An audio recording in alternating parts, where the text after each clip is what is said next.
ఇవాళ ఏమైపోయింది రాష్ట్రంలో? మీరు పరిపాలన చూస్తే అంత ఆగమాగం అయిపోయింది రాష్ట్రం.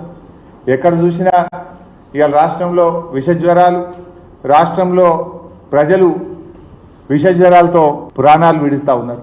మంచమెక్కిన మాన్యమని పతాక శీర్షికన పత్రికల్లో వార్తలు వస్తూ ఉన్నాయి. దవాఖానాలలో మంచాలు దొరకని పరిస్థితి ఏర్పడ్డది. ప్రభుత్వ ఆసుపత్రులలో బెడ్లు లేవు. చిన్న పిల్లలు కూడా చనిపోతున్నారు. ఈరోజు ఇలా 8 నెలల బాలుడు కూడా ఈరోజు విషజ్వరంతో మరి చనిపోయినటువంటి పరిస్థితి. ప్రజ్వల్ అనేటువంటి 8 నెలల బాబు డెంగ్యూతో చనిపోయిన పరిస్థితి.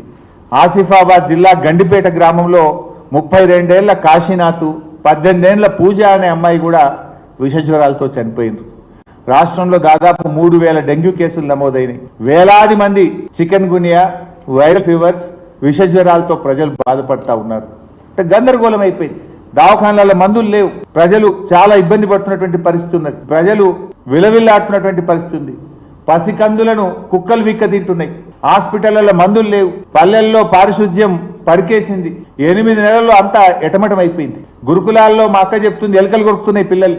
గురుకులాల్లో విషాహారం తిని ప్రతిరోజు పేపర్లో చూడండి 30 మందికి మరి ఆసుపత్రుల పాలైంది, 20 మంది ఆసుపత్రుల పాలైంది. ఇక్కడ విషాహారం తిన్నారు, ఎలకలు పడ్డాయి, బల్లులు పడ్డాయి, పిల్లలకు బయలు వాంతులు పెట్టినాయి. ఏదో ఒక గురుకుల పాఠశాల, ఎస్సీ గురుకులమో, మైనార్టీ గురుకులమో, బీసీ గురుకులమో నిత్య కృత్యం అయిపోయింది రాష్ట్రంలో. ఆనాడు మా ప్రభుత్వం ఉన్నప్పుడు ఎప్పుడన్నా 6 నెలలకో ఏడాదికో ఒక్క చోట జరిగితే వీళ్ళు రాద్ధాంతం చేద్దురు. కానీ ఇలా అసలు గురుకులాల్లో పిల్లలు అనారోగ్యం పాలైనరు. కానీ ఒక్క రోజు ఉంటే ఒట్టు, ప్రతిరోజు ఏదో ఒక గురుకులంలో విషాహారం తిన్నారు, పిల్లలకు జ్వరాలు వచ్చినాయి, బయలువాంతులైనాయి, దవాఖానలు పడ్డారు, ఆగమాగమవుతున్నారు. ఇలా అన్నం కారం మెతుకులతో పిల్లలు తినే ఫోటోలు కూడా చూసినాం కదా మనం. కనీసం వాళ్ళకు తిండి కూడా సరిగా పెట్టలేరు.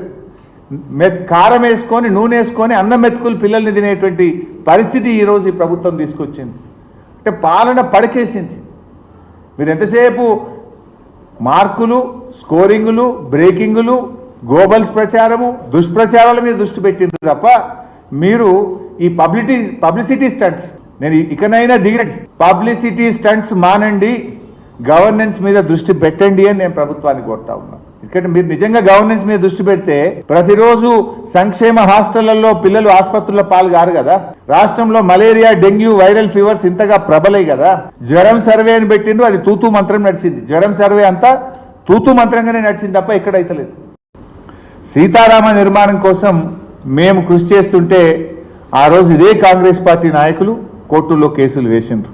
ఇది నేను చెప్తున్నదే కాదు, ఇక స్వయంగా తుమ్మల నాగేశ్వరరావు గారు ఆ రోజు ఏం చెప్పారో ఖమ్మం జిల్లా మంత్రి గారు మీరే వినండి ఒకసారి.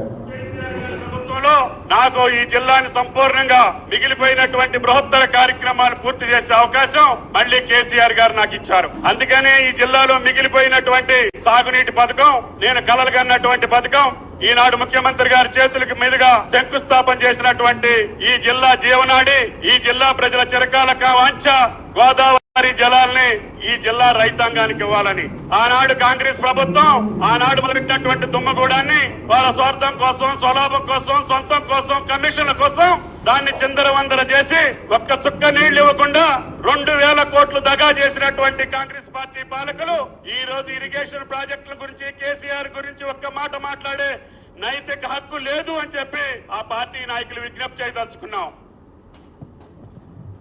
వారి పక్కనే నిలబడి కొంతమంది మాట్లాడుతున్నారు. ఇప్పుడు వారికి తుమ్మల గారే చెప్పాలి మరిగా.